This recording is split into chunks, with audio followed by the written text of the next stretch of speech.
네, 반갑습니다. 2019년 5급 상황 판단. 자, 첫 번째 해설 1번부터 20번까지 진행해 보도록 하겠습니다. 자, 책형은 가책형이고 한번 보도록 하겠습니다. 저기 1번부터 볼 건데요. 법조문이고 실수만 안 한다면 크게 물이 없는 부분일 것 같은. 뭐야? 원래? 잠깐만요.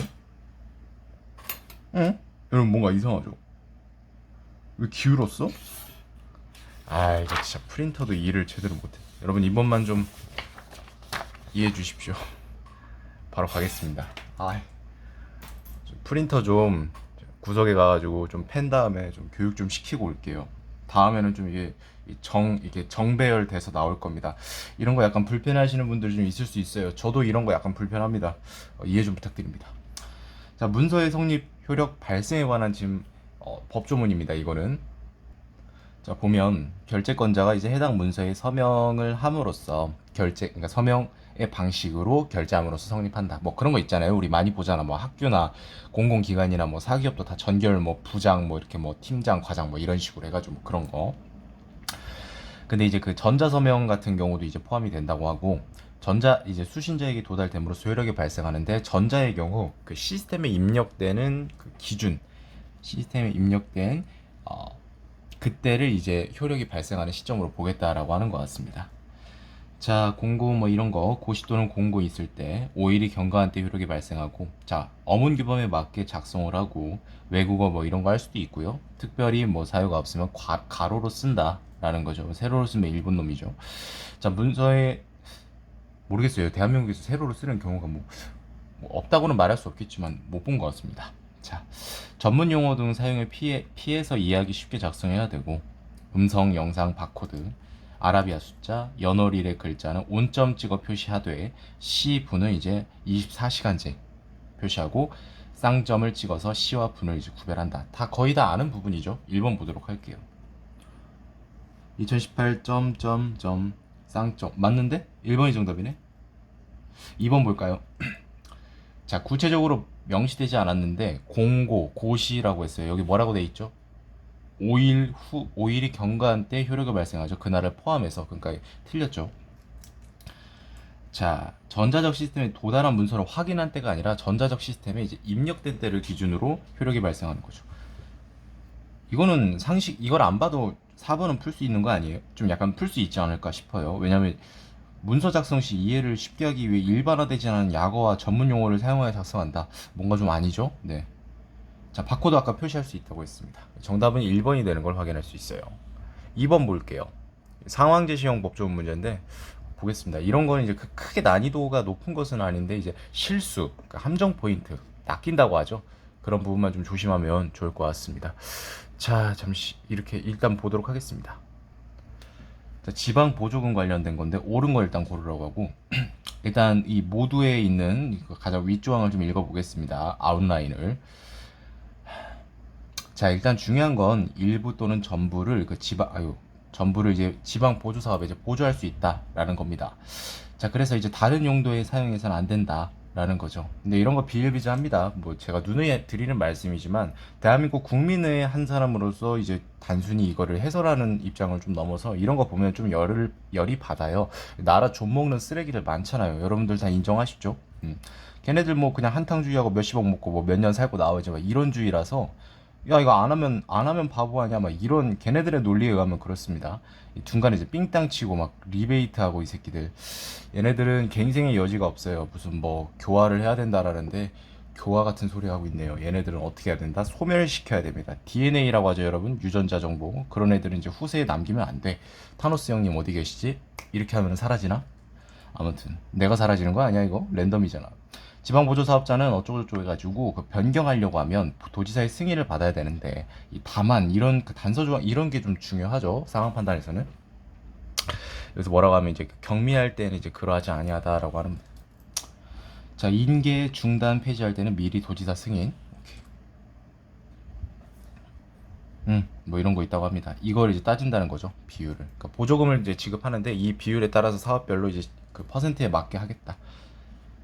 다른 사업에 우선해서 예산에 반영을 해야 된다라는 거죠. 기억 볼게요. 자, 모든 경비 배분이 아니죠. 경미한 경우는 안 받아도 된다라고 나와 있습니다. 자, 인계할 때 아까 여기 뭐였죠? 네, 바로 해야 된다라는 겁니다. 자, 무관한 AC 시장은 무관한 자신의 공약 사업을 우선으로 해야 됩니까? 아니죠. 지방 보조 사업 예산을 먼저 우선을 해야 된다라는 거죠. 리을은 맞을 것이고, 자, 상하수도 정비 사업이니까 도비 보조율이 여기 있네요. 30에서 50. 자, 그럼 40억이죠. 그럼 최대 얼마까지? 50%니까 20억까지. 맞죠. 리을 4번이 되겠습니다. 실전에서는 당연히 여기까지 나오면 이건 맞을 수밖에 없으니까 넘어가시면 되겠죠. 넘어가 보도록 하겠습니다. 이걸 좀 빼야겠다. 여기다 같이 놓으면 겹치면은 쉽지가 않아서. 3번 보겠습니다. 학자금 대출 관련된 건데, 자, X랑 Y가 있는데 옳은 거 모두 고르라. 갑을 병이고. 자, 볼게요. 이거를 지금 보는 건 의미가 없고요. 이게 다 지금 보기가 사례일 겁니다. 사람의 사례.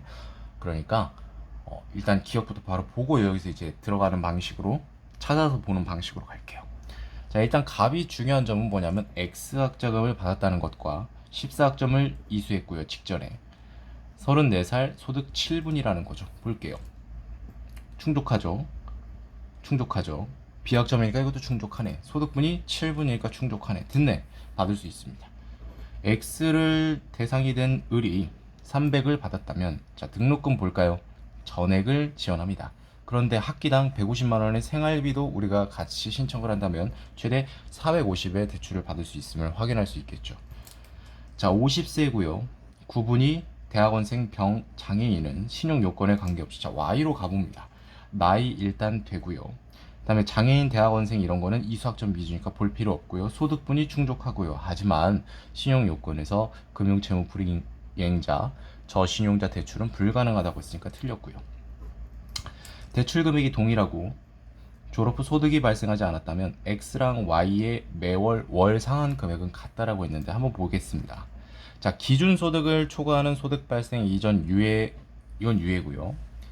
그리고 졸업 직후 매월 상환을 하고, 근데 이 상환을 하는 방법은 원금을 균등분할 상환하는 건가 원리금 균등분할 상환 중 선택이다. 같겠습니까, 여러분?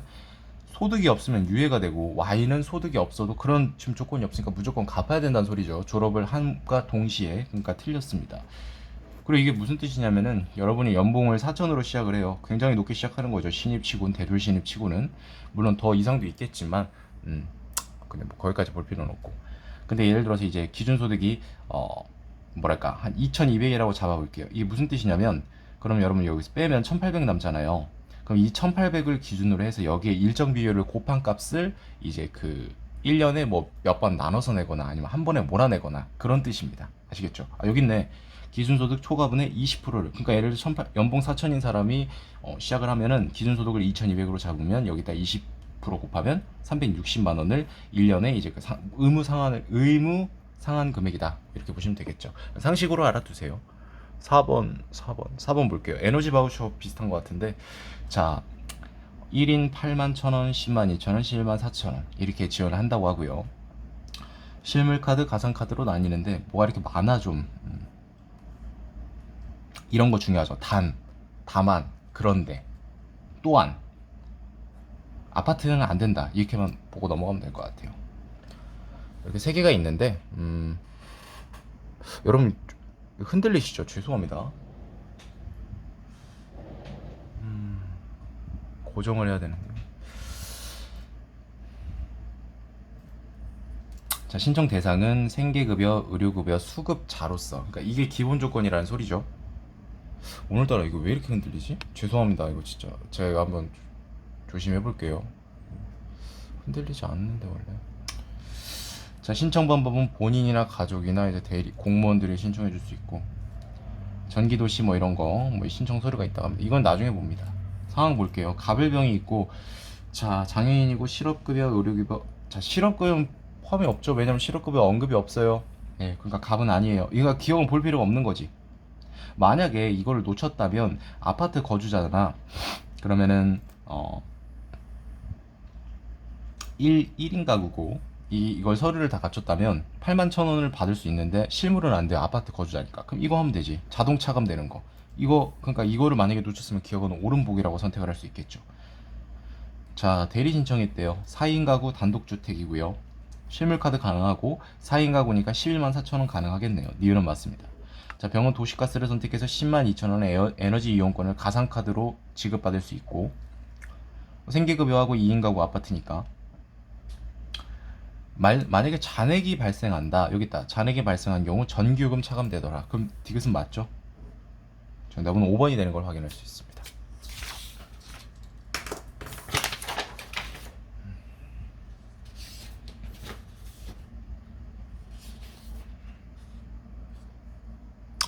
5번 보도록 하겠습니다. 임금 피크 관련된 문제인데, 자, 지원금을 받을 수 있는 사람을 찾는 게 핵심입니다. 좀 읽어볼게요. 자, 이렇게 세 가지의 경우가 있어요. 이거는 지금 읽어봤자 의미가 없고 이런 것만 좀 체크를 합시다.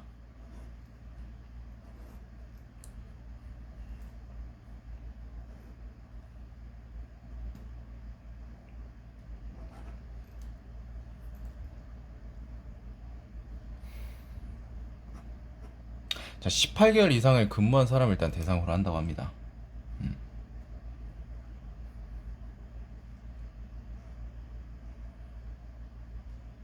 300명 미만인 사람은 10%. 이건 이제 이 경우는 10%, 20%, 30% 이상이 감소를 해야 임금 피크제 지원의 이제 대상이 되더라. 물론 기본 조건은 뭐다? 18개월 이상 계속 근무한 자, 1년 6개월. 각 보죠. 정년 60세로 연장했고 임금 피크제를 실시하고 있고 320명이니까 해당 안 되고, 이거 1항 1호에 해당하는 거네. 10%잖아.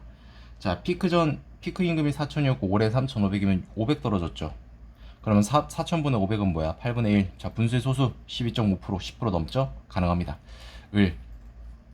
정년 55세고요. 근로자 200명. 그러면 이거 10%겠죠. 10% 이제 하면 되는데 올해 임금은 이제 이거 뭐야? 500으로 줄었으니까 6분의 1이니까 16.67%니까 10% 이상이겠거니 해서 이거 동그라면 큰일 납니다. 큰일 나요. 1년간 계속 근무하다. 이것도 여기 뭐라고 했어요? 근무기한 10개월이죠. 1년 안 돼. 이거 1년 미만인 경우는 제외를 하잖아요. 아시겠죠? 틀렸습니다. 아닙니다. 자, 55세고요. 2년간 계속 근무하고 400명이고 주당 근로시간을 단축하는 거 30시간으로. 여기 3호에 해당되는 거고요. 30%겠죠. 근로자가 300명 미만이 되지 않기 때문에 10% 받지 않습니다. 자, 그럼 피크 임금이 이게 800만 원 떨어졌어요. 2000분의 800, 즉 2, 4, 그렇지. 9구단 40% 감소했으니까 30%보다 넘죠. 가능합니다. 갑병이 피크 임금을 지원금을 받을 수 있다라고 결론을 낼 수 있겠네요. 자, 6번 보겠습니다. 6번.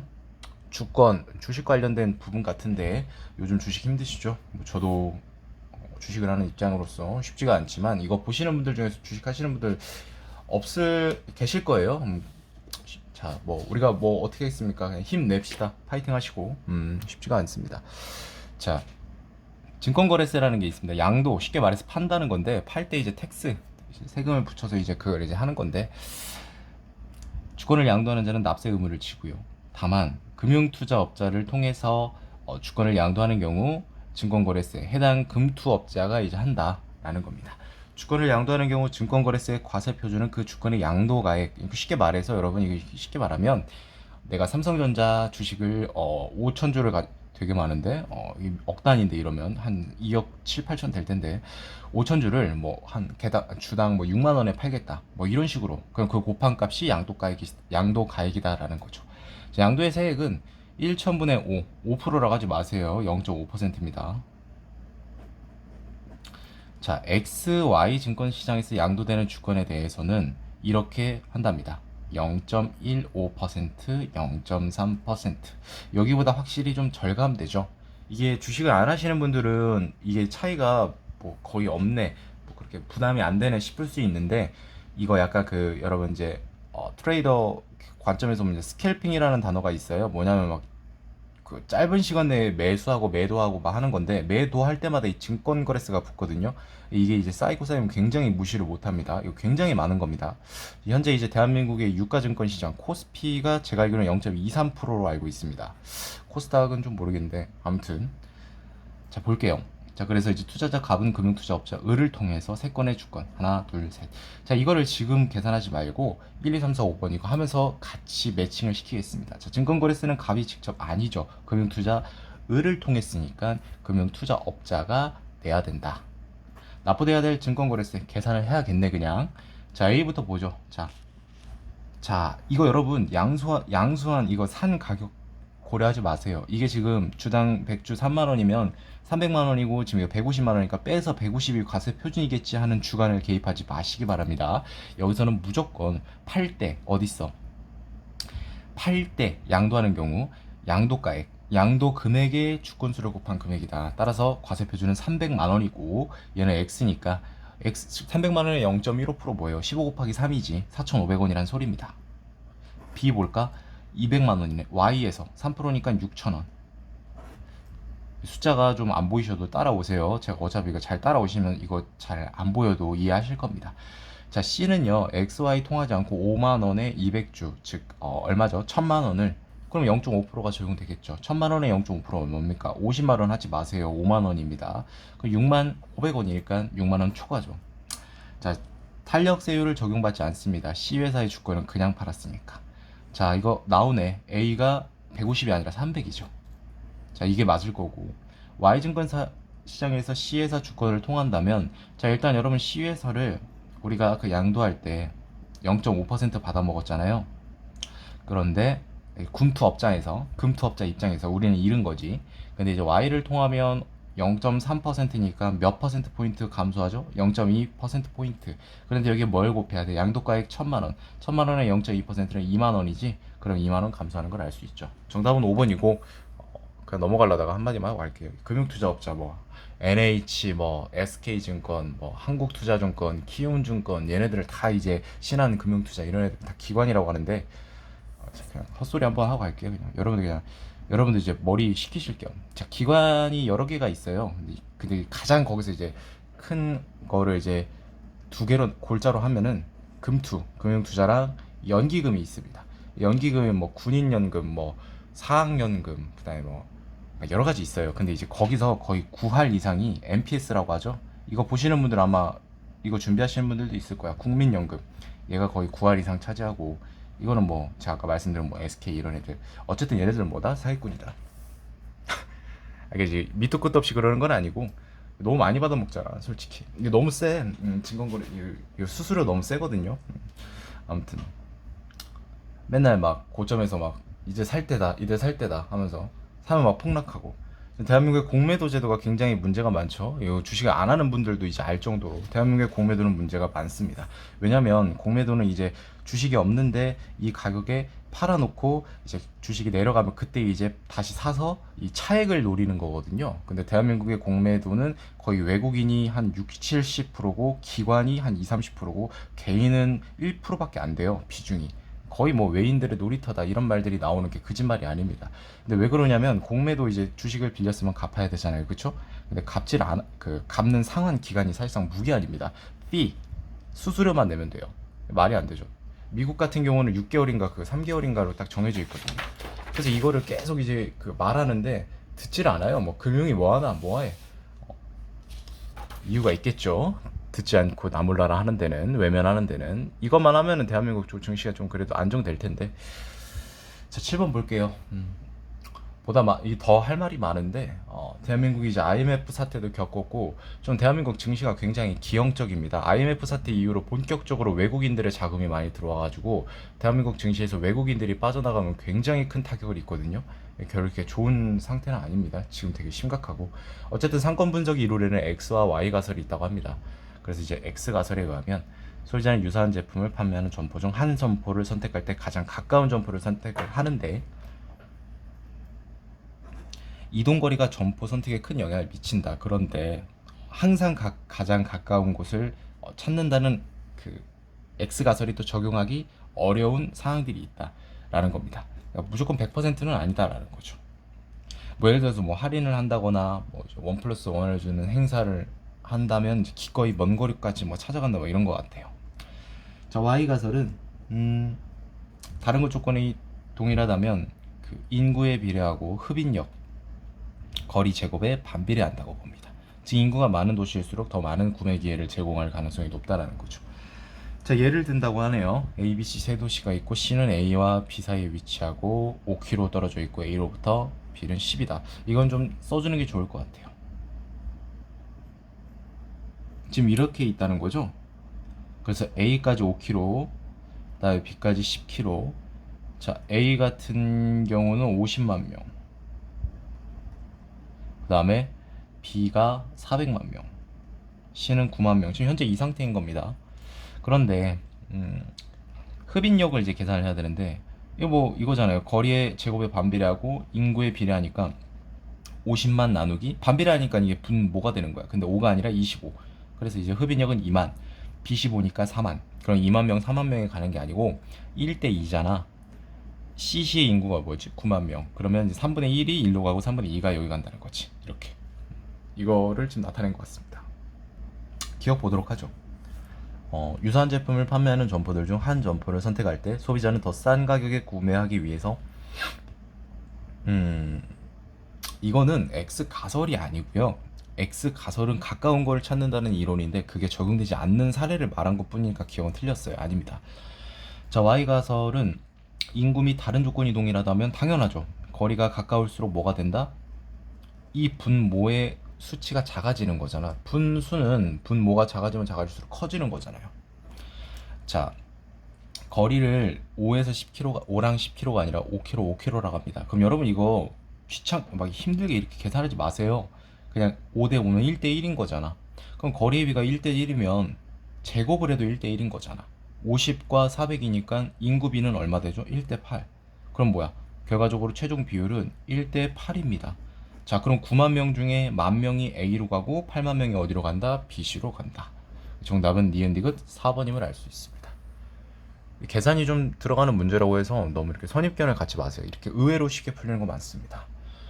8번 볼게요. 아내 아들과 함께 짬뽕 먹네.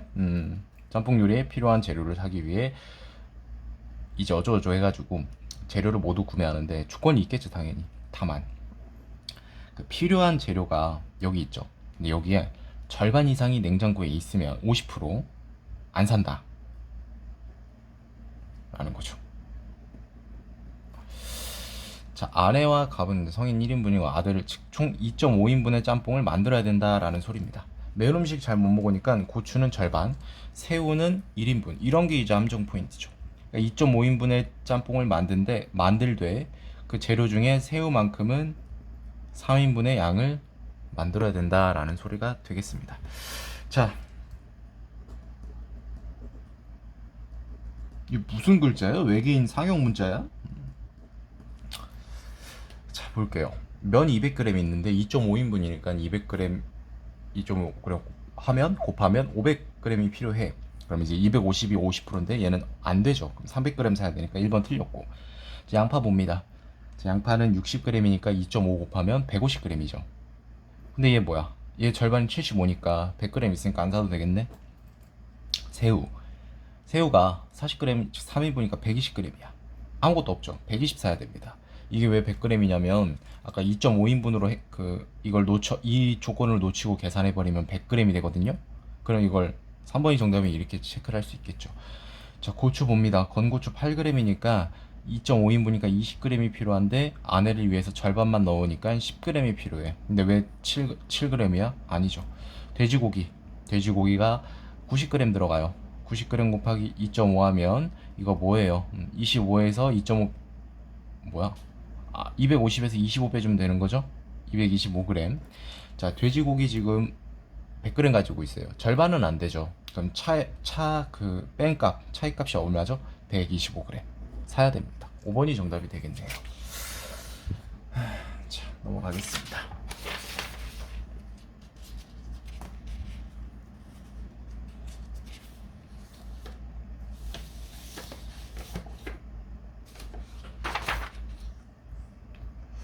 9번 보도록 할게요. 통역 관련해서 이제 그 경비가 필요하다라는 겁니다. 볼게요.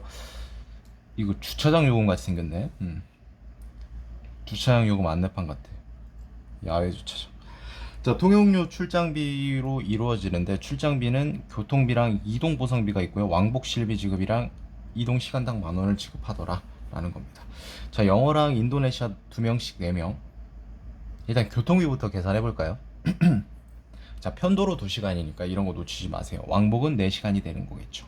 그런데 몇 명? 4명. 그럼 16시간이니까 이동 보상비는 시간당 10,000원이니까 결과적으로 16만 원. 그 다음에 왕복으로 개인당 10만 원이었으니까 4명이죠. 그러면 56만 원이 됩니다. 자, 이제 통역값, 통용료, 노동값 구해줘야죠. 자, 영어부터 보겠습니다. 영어는 4시간 했으니까 일단 기본 요금 채우고 1시간이죠. 시간당. 그러니까 한 사람당 얼마에? 60만 원이니까 120만 원. 되게 간단하네요. 이거는 인도네시아는 60만 원인데 2시간 진행되었어. 그러면 이제 2시간이라고 해도 3시간을 못 채워도 이걸 다 주겠다라는 거죠. 120. 이거 다 더하면 296만 원 되겠네. 4번이 정답입니다. 민경채에 나오는 수준 정도로 보시면 될 것 같습니다. 이거 만약에 편도 2시간을 이제 왕복을 고려 안 하면 이동 보상비를 8만 원으로 볼 수가 있어. 8시간으로. 그러면은 이게 값이 288이 되겠지. 이 정도가 함정이 될 수 있겠네요. 10번 봅니다. A 부족, B 부족 나뉘는데 지산법, 손가락 셈법을 한답니다. 자, A 부족 볼게요. 얘는 손바닥이 보이면 펴져 있는 손가락 개수만큼 이걸 이제 다 더한다는 거죠. 이렇게 이거 하나, 둘, 셋, 넷, 뭐 이렇게 하면은 뭐 3개 더하고, 그 다음에 손등이 이렇게 보이면 펴져 있는 것만큼 뺀다. 5를 빼고 뭐 4를 빼고 이런 식으로. B 부족 볼게요. 얘는 뭐 손바닥 등 관련 없는 것 같고, 엄지가 일단 펴져 있으면 엄지를 제외하고 펴진 손가락을 더하는 거죠. 이렇게 되면 뭐야? 0 더하는 거죠. 이렇게 돼도 뭐야? 0이지. 펴져 있는 게 없으니까. 엄지가 만약에 접혀 있다 이렇게 하면 뺀다 라는 거죠. 자, 기억 볼게요. 손바닥 보이는 채로 5개 모두 3번이면 당연하죠. 5, 3, 15고 B는 뭡니까? 엄지를 제외하는 거니까 12가 되겠죠. 니은 비부족 셈법에 따르면 3번 다 엄지만이 펴져 있는 거, 3번 다 엄지만이 이렇게 펴져 있대. 그 다음에 주먹이 져져 있대. 이거 다 0이잖아. 이건 뭐야? 0 더하기 0 더하기 0. 이건 뭐야? 0 빼기 0 빼기. 어쨌든 다 똑같죠? 0으로. 손바닥이 보이는 채로 엄지, 검지, 중지 3개. 엄지가 접혀 있고 검지, 중지. 엄지만 펴져 있다. 자, 그럼 A는 뭡니까? 손바닥이 보이니까 이거 다 더하면 되지. 6 맞고. B는 뭡니까? 엄지를 제외해야지. 2. 그 다음에 접혀 있잖아. 그러면 이거 2 빼기 2입니다. 그리고 엄지만 펴져 있잖아. 그럼 플러스 0이지 뭐. 그럼 0이네. 비부족이 틀렸네. 되게 틀렸고. 자, 3번 손가락 몇 개씩 펴져 있는지 알 수는 없으나 엄지는 꼭 펴져 있었대요. 그럼 이제 A 부족이 나올 수 있는 경우가 뭐가 있을까요? 333도 있고요. 손바닥 보이는 채로. 그 다음에 뭐 이런 것도 있지. 1, 뭐 여러 가지가 있겠죠. 뭐 이런 식으로 이렇게 뭐 하나, 3개, 뭐 5개. 근데 이게 이럴 때 비부족도 9가 나올 수 있느냐 그걸 물어보고 있는 건데, 여러분 이게 333이면 얘를 이렇게 된 거잖아요. 그러면은 뭐야? 엄지는 꼭 펴져 있다고 하니까. 그럼 이건 뭐야? 엄지는 무조건 빼야지. 1, 1, 1을. 그러면 얘는 6이 되겠죠. 얘도 엄지 빼야죠. 엄지 빼면. 그럼 빼면 2, 4, 6. 즉 무슨 소리냐면 9가 나올 수 있는 경우의 수가 없다라는 겁니다. 틀렸죠. 이런 거 이제 함정 조심하세요. 1번이 정답이 되겠습니다.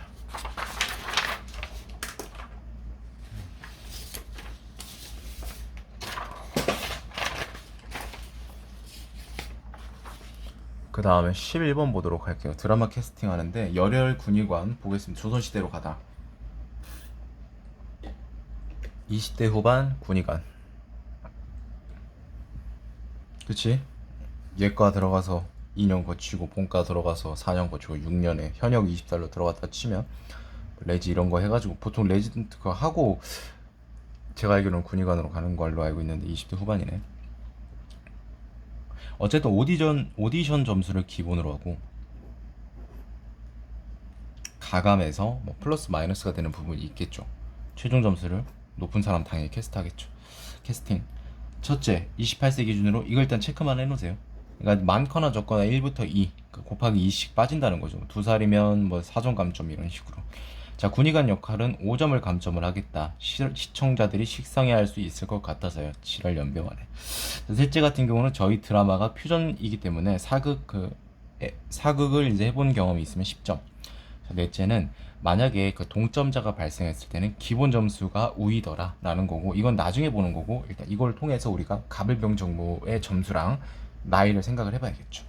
그래서 점수는 다 말해줬네요. 그럼 우리는 나이를 구해야 되는 부분이겠죠.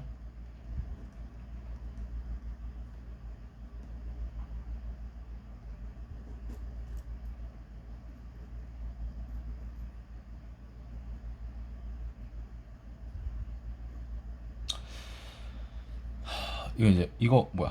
배우의 오디션 점수에 각자 나이를 더한 값이 모두 같다. 그러니까 이제 나이가 각각 있을 거 아니에요. 이 값, 이 값, 이 값 모두가 동일하다는 거죠.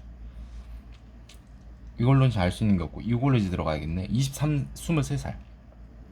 여러분, 나이가 가장 적은 배우가 23살이면요, 이거 가장 높은 데에 들어가야 돼요. 이게 약간 좀 그 상식은 아니고 되게 어떻게 보면은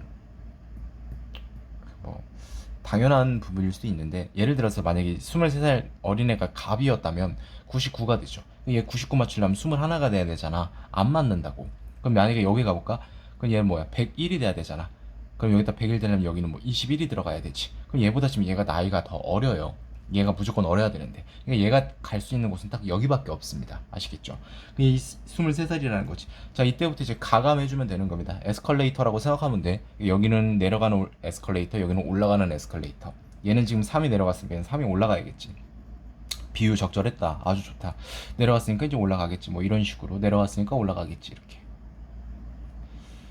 끝났습니다. 헷갈릴 수 있으니까 이 가로친 게 나이라고 생각하시면 좋을 것 같습니다. 자, 근데 여기서 이제 끝날 게 아니라 가감해줘야 되는 부분이 있죠. 자, 세 번째로 높은 사람이 병입니다. 근데 군의관 역할을 했으니까 5점을 빼야겠죠. 사극, 가장 많은 배우 사극 플러스 10. 여기서 끝일까? 아니, 나이까지. 이거 4살 8점. 얘는 2살이니까 4점. 얘는 괜찮고, 얘도 4점. 얘는 10점. 자, 계산해 볼게요. 그러면은 얘는 78, 얘는 74, 얘는 75, 얘 78, 75. 갑정만 보면 되겠네. 둘 다 동률인데 기본 점수 높은 정이 뽑히겠죠. 4번이 정답입니다. 12번 보도록 하겠습니다. 이거 뭐야? 다음 글을 근거로 회의하는데 이제 우리가 한번 경우의 수를 따져보자라는 거죠. 자, 참여 가능 시간이 전문가별로 이렇게 월화수목금 테이블이 나와 있고요. 회의 장소 선호도가 가나다가 있는데 이렇게 점수를 매겼습니다. 조건부터 보겠습니다. 자, 3명 이상부터 참여할 수 있어야 되고요. 3명부터면 가능하다는 거죠. 3명 혹은 4명, 5명 이렇게. 1시간 동안 진행되고 끝까지 자리를 지켜 당연하겠죠. 회의 시간이 정해지면 해당 일정에 참여 가능한 전문가들의 선호도를 합산해서, 왜냐면 이 장소를 또 선택할 때 이 선호도가 있을 거 아니야. 그걸 보라, 뭐 이런 말인 것 같습니다. 자, 1번 볼게요. 월요일 회의를 개최할 수 없다. 여러분, 일단 1번 선지를 우리가 풀려면 이렇게 하면 돼요. 월요일 날 개최가 가능하다는 것을 보이면 됩니다. 근데 그렇게 보였는데 절대로 안 나와, 경우의 수가. 그럼 1번이 정답이 되는 거겠죠. 자, 1시는 아니고, 자, 오후 4시에 가능한 거 아니야? 1시간, 1시간, 1시간 충분하잖아요. 그쵸? 오후 5시에도 가능하고 6시에도 가능하네. 왜? 3명 CDF가 가능하니까. 16시. 지금 A, B, C, F. A, B, C, F가 참여가 가능해요. 그럼 이제 여기 있는 점수를 다 더해서 보는 거죠. 5, 4, 5, 5. 얘는 볼 거 없어요. 왜? 6, 6, 8, 8. 딱 봐도 좀 크잖아. 다 안 더해도. 그럼 나랑 다만 보면 되겠네. 다가 1점 앞서지만, 2점 앞서지만, 여기서 3점이니까 여기까지는 동률. 그러면 F를 보면 얘가 무려 4점이 높으니까 나가 됩니다. 자, 금요일 18시 똑같네. 자, 18시 참여할 수 있는 것부터 보겠습니다. C, D, F가 참여 가능하다. 요거. 자, 그러면 이거 계산하면 되지. 565, 868 또 볼 것도 없어. 564 이건 더 볼 게 없네요. 868이 당연히 크겠죠. 더한 값이 납니다. 자, 목요일 16시에 A가 포함해서 그 회의를 개최할 수 있는지 보겠습니다. 일단 이 사람은 됩니다. 그런데 4시면 이 사람이 안 되네. 이 사람은 되는데 나머지는 참여 불가니까 불가능해요. 5번이 정답이겠죠. 자, CD를 포함해서 4명 이상이 참여를 해야 된다. 17시. 자, CD 17시에 참여 가능합니다. 이분들도 17시에 가능하고 F도 다 할 수 있는데, 그래서 개최할 수 있다를 우리가 판단할 수 있겠다. 라는 겁니다. 그래서 정답은 5번이 되는 걸 확인할 수 있었습니다.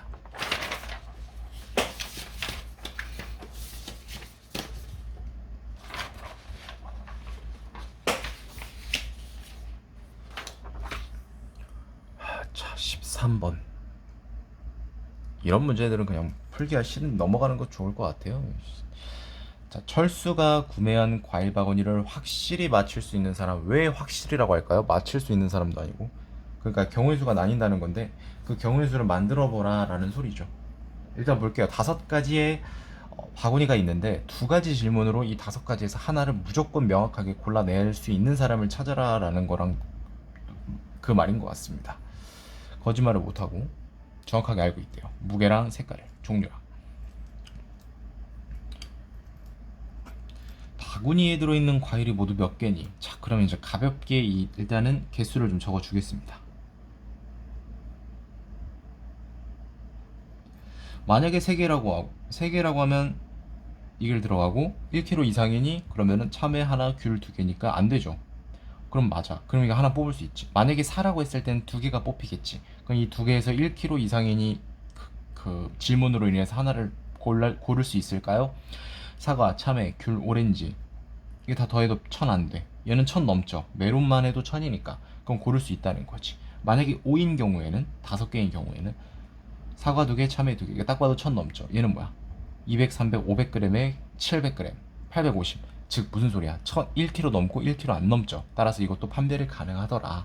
그러면 갑은 가능합니다. 자, 을. 바구니의 색깔과 같은 색깔의 과일이 포함되어 있니? 라고 했어요. 자, 빨강 사과 포함되어 있죠. 노랑 참외 포함될 것이고, 초록은 뭐야? 메론 없으니까 얘는 아니야. 예를 들어 해볼게요. 색깔을 주황, 귤 주황색. 오케이. 보라 없죠. 포도. 자, 그러면 바구니에 들어있는 색깔 같은 과일이 포함되어 있냐면 응 하면 A, B, D가 뽑히고 아니 하면 C, E가 뽑히죠. 그럼 이제 두 번째 질문 봅니다. 몇 개니? 라고 물었어. 일단은 응이라고 했을 때 볼게요. A, B, D 4, 5, 3. 무슨 소리야? 3, 4, 5 다 달라요. 즉 여기서 하나가 무조건 뽑힌다는 거죠. 왜냐면 이걸 알고 있다고 하니까. 예를 들어 3개면 얘가 뽑히고 4개면 얘가 뽑히고, 만약에 아닐 때는 C, E가 뽑히죠. 근데 얘도 4, 5야. 무슨 소리야? 과일의 개수가 동일하지 않기 때문에 이 질문만으로도 우리가 파악을 할 수 있다라는 결론에 도달할 수 있습니다. 병보입니다. 과일이 모두 몇 개니? 라고 하고 있어요. 만약에 3개라고 하면 D는 뽑힐 수 있겠죠. 과일의 종류가 모두 다르니? 하면 아니, 이거 안 뽑히겠다. 왜? 귤 2개니까. 과일의 종류가 모두 다른 거는 이거 하나밖에 없어요, 여러분. 하나씩. 왜냐면 다 지금 중복된 게 이렇게 포함이 돼 있으니까. 그럼 이거 뭐야? 병은 뽑힐 수가 없습니다. 중복된 것 때문에. 자, 과일의 종류가 모두 다르니? 라고 했어요. 이것도 응이라고 하면은 2가 되는데, 그러면은 1kg 이상이니? 했어. 안 되잖아. 1kg 미만이니까. 아니 하면 이제 이렇게 되는 거지.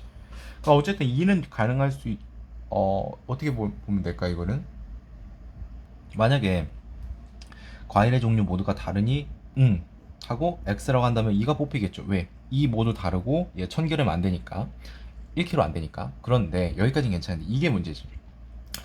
과일의 종류가 모두 다르니 했을 때 아니 A, B, C, D가 뽑히죠. 여기서 1kg 이상이니 물었어. 1kg 이상인 건 뭐예요? A, C. 1kg 미만인 거 뭐야? B, D. 정리해볼까요?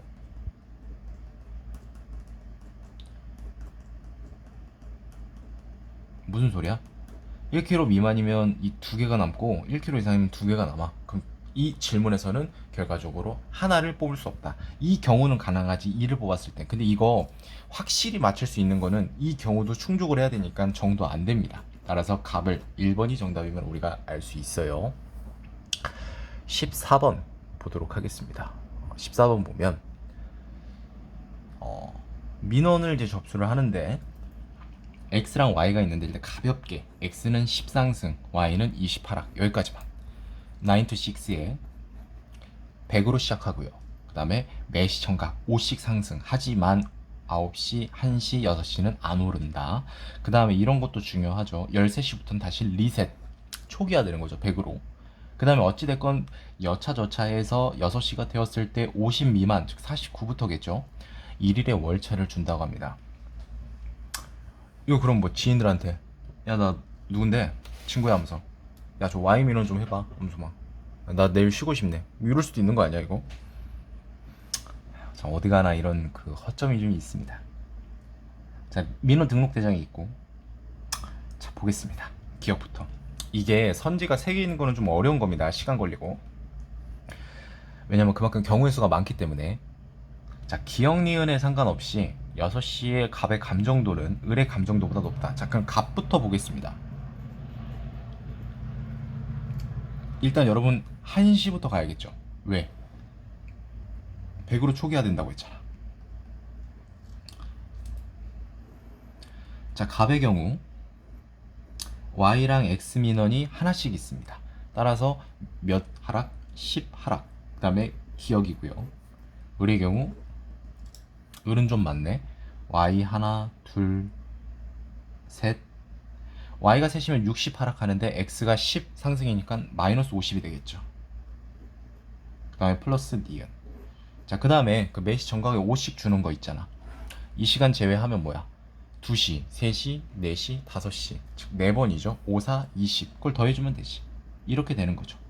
자, 결과적으로 이걸 정리를 해주면 110 더하기 기억이 갑이고 6시에 그 다음에 70 더하기 니은이 을이더라. 6시에. 자, 그러면 기억 니은의 관계가 없이 갑이 클까? 무조건 높을까? 근데 딱 봐도 맞는데? 왜냐면 이 기억이 될 수 있는 최소값은 마이너스 20이죠. 그러니까 갑 입장에서 안 좋은 거. 그럼 얘 90이고 니은 입장에서 10 상승이 최고잖아. 80. 그래 봐야 갑이 높은 거죠. 그래서 기억은 옳다라고 우리가 판단할 수 있는 겁니다. 니은. 자, Y가 Y 민원이라면 이거 이용하면 되겠네. 편하네. 계산하기 잘했다. 자, Y면 여러분 여기다가 마이너스 20인가요? 이거 삭제되겠죠. 그러면 50. 그러면 이거 월차 부여받아요? 아니죠. 50 미만이니까 49부터니까 아니죠.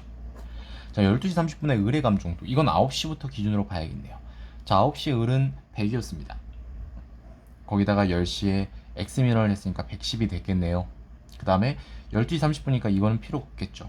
자, 그럼 110일까요? 아니지. 우리가 그거 있잖아. 시간마다 상승하는 거. 10시랑 11시랑 12시 3번이 있겠네. 5, 3, 15. 따라서 110 더하기 15는 125다. 그래서 기억 디귿 3번이 정답이면 우리가 알 수 있습니다.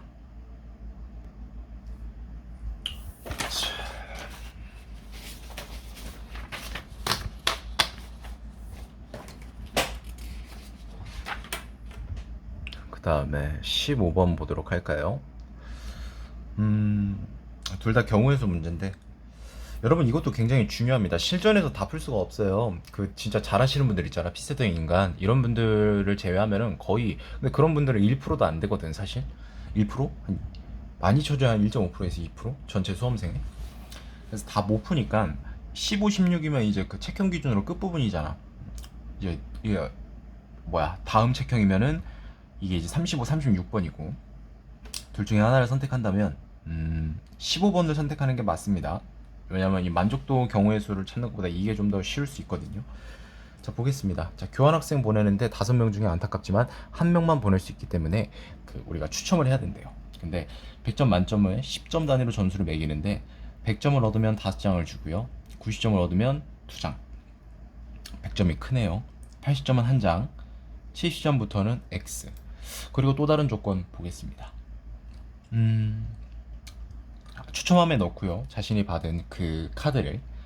그런데 5번의 평가의 총점이 400점이 안 되면은 그 추첨함에 넣을 수 없어요. 그러니까 내가 예를 들어서 한 4장의 카드가 있는데 총점이 390이야. 있어도 못 넣는다는 소리죠. 그래서 어쨌든 여기서 이제 무작위로 뽑는 거죠. 로또처럼, 로또 그 뽑는 것처럼. 자, 1번 볼게요. 옳은 거 고르라고 했고 5회차에서 80점을 얻으면 1장을 얻는 거네요. 나머지 지금 2장씩이니까 9장을 얻었네. 그러면 추첨될 확률이 가장 높을까? 장수가 높으면 당연히 확률이 높은 거니까. 그러면 다른 거 보자. 이런 거죠. 자, 여러분 얘 한번 보죠. 2. 한 장, 한 장, 2장, 한 장. 5장이죠, 여러분. 근데 만약에 이가 100점을 맞을 수도 있는 거잖아. 그럼 5장이면 10장이 돼 보니까 1번은 틀렸습니다. 이건 어떠한 경우에서도 이게 성립을 해야 1번 선지가 맞게 되는 거거든요. 2번. B가 5회차에서 90점을 얻었다면 한 장 한 장 4장이죠. 적어도 D보다는 추첨될, 즉 D보다 받는 카드가 많냐 물어보고 있는 건데 아니죠. D가 만약에 100점을 얻었다면 5장이죠. 이게 높은가요? 어떻게 생각하세요? 말이 안 되죠? 결국 2번도 틀렸다라는 겁니다. 3번. 잠깐만. 여러분 잠깐만요. 다시 정정할게요. 자, B가 90점을 얻으면 아까 맞춰 4장인데 이게 100점이면 5장이고 이렇게 해서 결국에는 이 2번 선지가 틀렸다 하고 넘어가면 그냥 운이 좋았던 거지 정확하게 엄밀하게 맞는 풀이는 아니네요. 지금 제가 이걸 발견한 걸 다행이네. 총점을 잠깐 놓쳤네. 얘가 만약에 90점을 받잖아요. 140에 230에 160점이에 390점이다.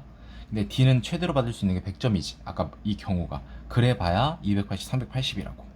그러니까 얘네들은 카드를 받아도 추첨함에 넣지를 못해요. 따라서 확률이 없어요, 둘 다. 그러니까 높다가 아니고 그냥 확률이 없다라고 했으면 맞는 선지지.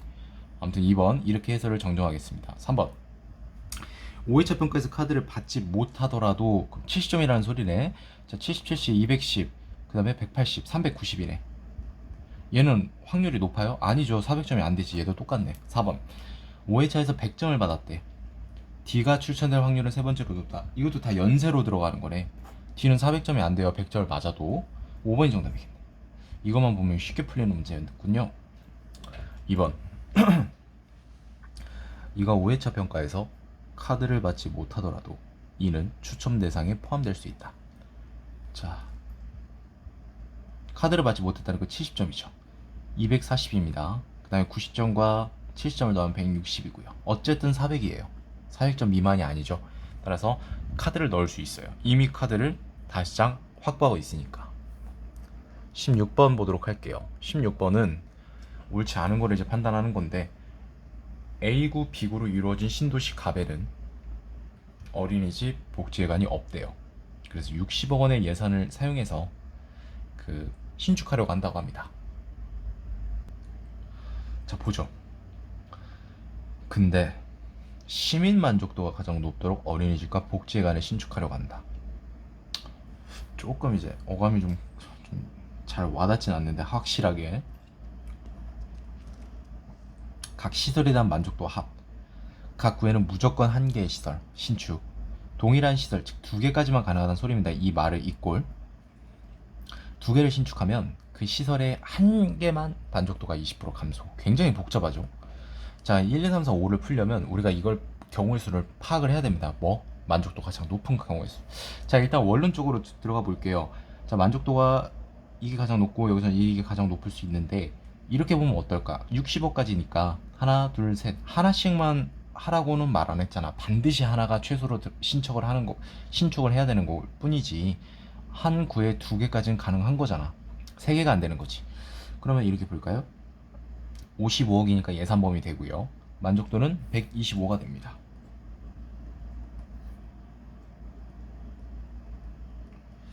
그러면 얘보다 더 큰 경우의 수를 우리가 더 큰 만족도를 보이는 그거를 이제 한번 보겠습니다.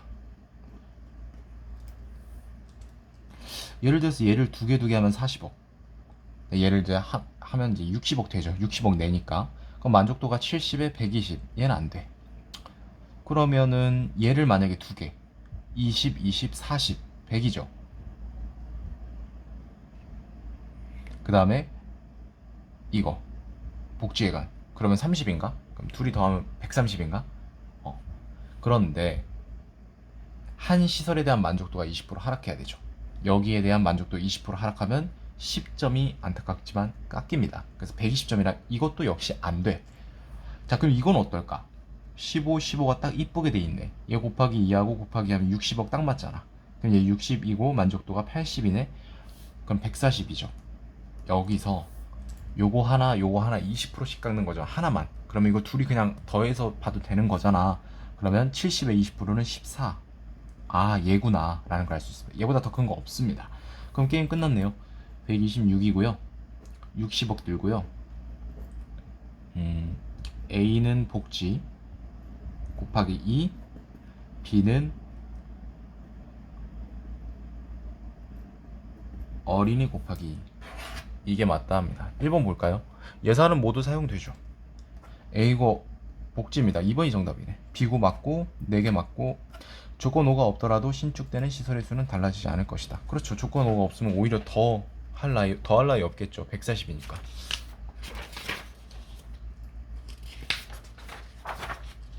17번 보도록 할게요. 17번 같은 경우를 피해야지. 다음 글을 근거로 판단할 때 그 한 해 캐롤 음원 이용료로 지불해야 되는 최대금액, 최소가 아니라, 자, 매년 크리스마스 트리 점등을 하는데 11월 네 번째 목요일 이후 돌아오는, 즉 4주차 지나고 이제 그 이후에 월요일부터 크리스마스 25일까지 튼대요. 휴점일 날은 안 틀겠죠. 2만 원이고, 휴점일은 매월 네 번째 수요일, 크리스마스 겹칠 경우 정상 영업. 자, 그러면 일단 우린 영업 어떻게 시작을 해야 되냐면, 이게 지금 딱 한 가지의 경우만 나오는 건 아닙니다. 달력 같은 경우는 한 가지의 딱 그 독립적인 경우가 나오는 경우의 수는 좀 드물거든요. 한두 가지, 뭐 두세 가지가 나올 수 있는데, 자, 네 번째 목요일 이후면 11월이 이제 목요일이 4개만 있는 경우도 있겠지만 5개가 있는 경우도 있어요. 우리가 이제 5개가 한번 있는 경우부터 살펴볼게요. 그러려면 가장 첫 번째 11월 1일을 목요일이라고 생각하면 됩니다. 그 일주일 더해서 이렇게 하면 되겠죠. 즉 총 5개의 목요일이 생기고요. 어차피 17번이면 시간을 좀 할애해야 돼요. 한 3분에서 4분, 혹은 뭐 다른 문제에서 이제 좀 아꼈다면 시간을 5분 정도 소모할 수도 있는 거고, 이 정도 쓰는 거는 뭐 크게 뭐 문제 되거나 그러진 않겠죠, 당연히.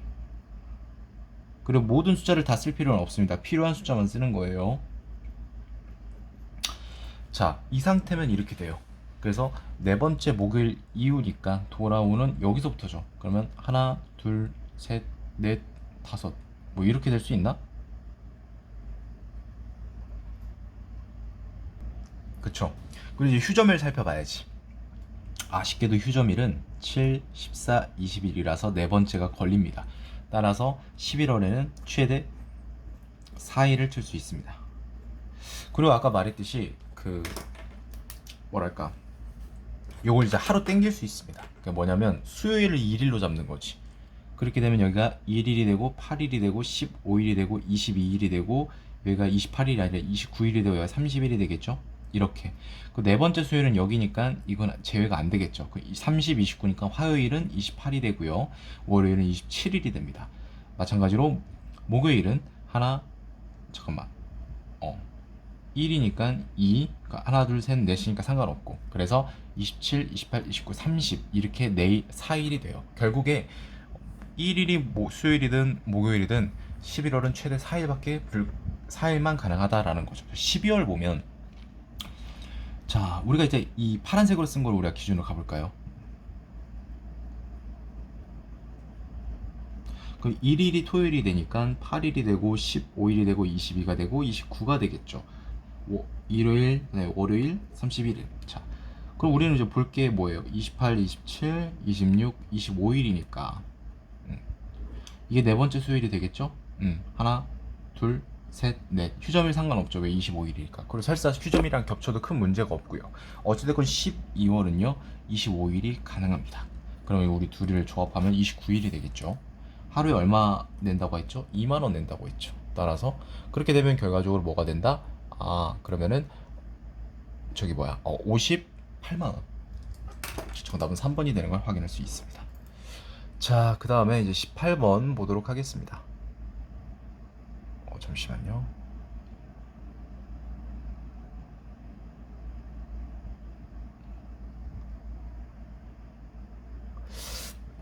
(18번) 보면은 다음 글을 근거로 이제 우리가 값이 얻을 수 있는 최대 이윤과 최고란 원석의 개수로 옳게 짝지은 것은 이라고 합니다. 자, 볼게요. 그 원석 한 개를 가공하면 1차 목걸이가 60개 나오고 반지가 40개. 근데 2차 가공을 또 거칠 수도 있대요. 2차 가공을 이제 거치면 어떻게 되냐 봤더니 여기 지금 한번 읽어보겠습니다. 그러니까 1차 가공을 해서 판매했을 때 나오는 이윤이랑 2차 가공을 했을 때 그 판매할 때 이윤도 나올 거 아니에요. 근데 2차 가공을 했을 때 이윤이 1차 이윤보다 클 때만 2차를 써라, 뭐 이런 말인 것 같습니다. 하나에 무조건 300만원, 100만원씩 가면 300, 400, 500 이런 식으로. 그 다음에 1차 가공은 언제 어떠한 경우가 됐든 해야 되니까 250이 무조건 들어가죠. 원석 한 개당. 자, 목걸이용 7만원, 5만원. 자, 그러면 보겠습니다.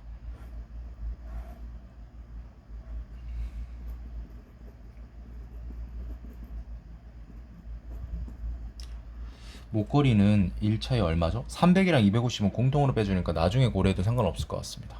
자, 일단은 목걸이가 60개 생산되죠? 원석 한 개. 그리고 1차에 얼마래? 7만원, 420만원. 반지는 4만원이었나? 5만원. 40개였으니까 200만원. 2차 볼게요. 자, 가공병이 개당 40이고 50에 판매하면 즉 개당 10만원의 순익을 얻을 수 있는 거죠. 수익을. 그럼 60개니까 600이 되고, 얘는 뭐야? 가공이 20이고 개당 15면 얘는 마이너스네. 아, 나왔다. 얘는 목걸이는 2차를 하고 반지는 1차를 하면 되겠다. 자, 그럼 원석 한 개당 볼게요. 둘이 순익이 이건데 빼주는 게 있죠. 채굴 비용 300이랑 1차 가공 비용. 왜 2차 가공은 이제 고려를 해준 거니까 이렇게 해주면 되겠더라. 550이니까 원석 한 개에 얻을 수 있는 최대 이윤은 250입니다. 근데 한 개는 없죠. 자, 그럼 두 개로 갈게요. 이 규칙인데 두 개로 가면 이제 채굴 비용이 100만원씩 증가하는 거니까 따라서 이겁니다. 한 개일 때 250이면은 두 개일 때는 이렇게 되는 거죠. 250에다가 여기서 100만원이 빠져야지. 왜? 채굴 비용이 100만원 증가하니까. 그래서 150 둘이 더하면 400. 세 개일 때도 똑같습니다. 250 150 여기서 100을 빼주는 거지. 50 450. 4개일 때는 뭐야? 얘는 줄어들겠네. 250 150. 아, 여러분 이거 똑같다는 표시입니다. 이거 11이 아니고 빼기 50. 결과적으로 4개에서의 이유는 400이니까 얘가 최고점이다 라는 거죠. 3번이 되겠습니다.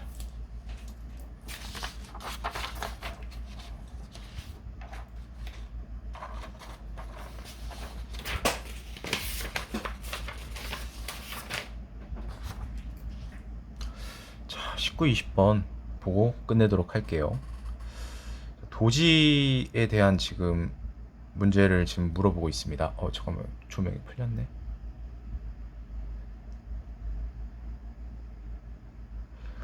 자, 도지란 조선 후기에 그 도지권을 가진 소장농이 일정한 사용료 도조를 내고 경작했던 논밭을 말한다고 합니다. 우리는 도지코인을 더 잘 알고 있을 텐데 조선시대는 이제 땅이었습니다. 지주는 도지를 제공하고 그 대신 도조를 받고 나머지를 차지했고 구두로 보통 했고요.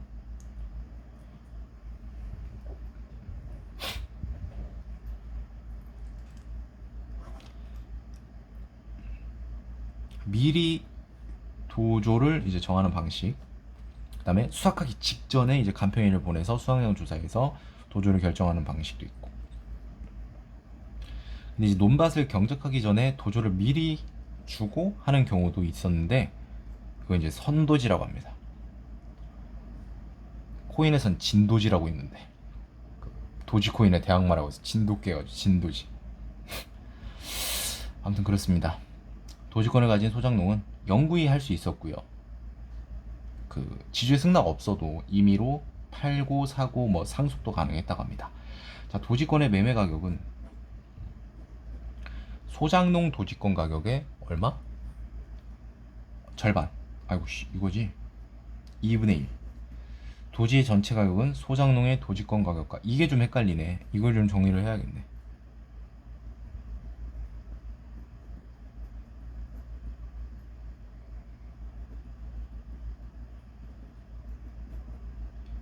이건 도지의 매매가고 도지의 전체가가 있습니다. 이건 어떻게 구하냐? 소장농의 도지권 가격과 이거네. 그 다음에 지주의 소유권 가격의 합. 그러면 이 소유권 가격을 EX라고 두면 이거랑 이거의 절반이니까 X가 되겠죠. 아, 이렇게 표시하면 되겠다. 그럼 3X가 되겠다. 그럼 얘는 뭐다? X. 이렇게 표시하면 되겠다.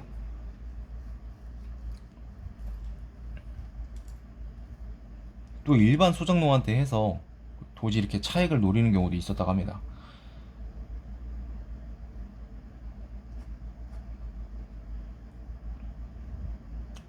근데 만약에 도조를 납부하지 않으면은 일단 소장농의 동의를 얻고 도지권을 판 다음에 그 연체된 도저를 깎고 반환을 했다, 이렇게 된 걸 물어보고 있네요. 그러니까 예를 들어서 원룸 보증금 500이 있으면 월세 두 달치 뭐 50만 원 두 달치 100을 못 냈으면 이제 400을 돌려받는 뭐 그런 부분이겠죠.